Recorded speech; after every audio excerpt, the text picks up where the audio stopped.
अस्सलामुअलैकुम। सालिया भट्ट इंसाइक्लोपीडिया जी दुनिया में भली कार। अज पाण छा पढ़दासीं? अज पाण decimal fraction to common fraction कंदासीं। मतलब ढाई अणपूर के पाण आम अणपूर में तब्दील कंदासीं। कीअं थींदो ही करण खां पहिरियों जेकॾहिं तव्हां असांजो चैनल सब्सक्राइब न कयो त चैनल सब्सक्राइब करे वठो ऐं बेल आइकन के भी क्लिक कयो जीअं तव्हां हर ईंदड़ वीडियो ॾिसी सघो। ठीक आहे, स्टार्ट कयूं था। पहिरीं मिसाल आहे 0.022 0.2 हाँ इनके पाण आम अणपूर में चेंज करणो आहे, तब्दील करणो आहे। पाण छा करणो आहे, सिर्फ़ु ढाई के ईअं ख़त्म करे ऐं हेठि भाङे ॾियणो आहे। ढाई जे सिधो हेठि पाण हिकु ॾियणो आहे। हुन खां पोइ हेॾे अंग ॻणंदा आहिनि। घणा अंग आहिनि? ढाई खां हेॾे हिकु अंग आहे त हिकु ॿुड़ी ॾियणी आहे। वराए वरी इनखे असां ॿीहर लिखंदासीं त कीअं थींदो 2/10। हीउ छा थी वियो?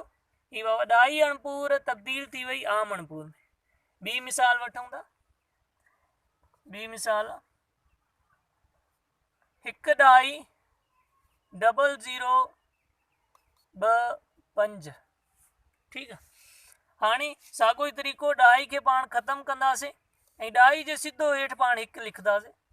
उन खां पोइ हेॾे अंग ॻणंदासीं। घणा अंग आहिनि? 1 2 3 4। 4 अंगनि त 4 ॿुड़ियूं ॾियणियूं आहिनि। 1 2 3 ऐं 4। वरी इनखे वराए लिखंदासीं। छा जे बराबरि थींदो? ही ढाई के ख़त्म करे छॾियो आहे त बाक़ी अंग उहे ई लिखबा। ढाई सिर्फ़ु न लिखबी ऐं हेठि ही तब्दील थी वियो। सम्झायो आहे? उम्मीद आहे त ज़रूरु सम्झायो हूंदो। हाणे मां तव्हांखे होमवर्क ॾियां थो जेको तव्हां कमेंट में शेयर करे सघो था। लिखो, प्रैक्टिस कयो ऐं शेयर बि कयो। मां तव्हांखे चेक करे ॿुधाईंदुमि। होमवर्क में पहिरियों त तव्हां 0.001 ऐं ॿियो होमवर्क 3.02।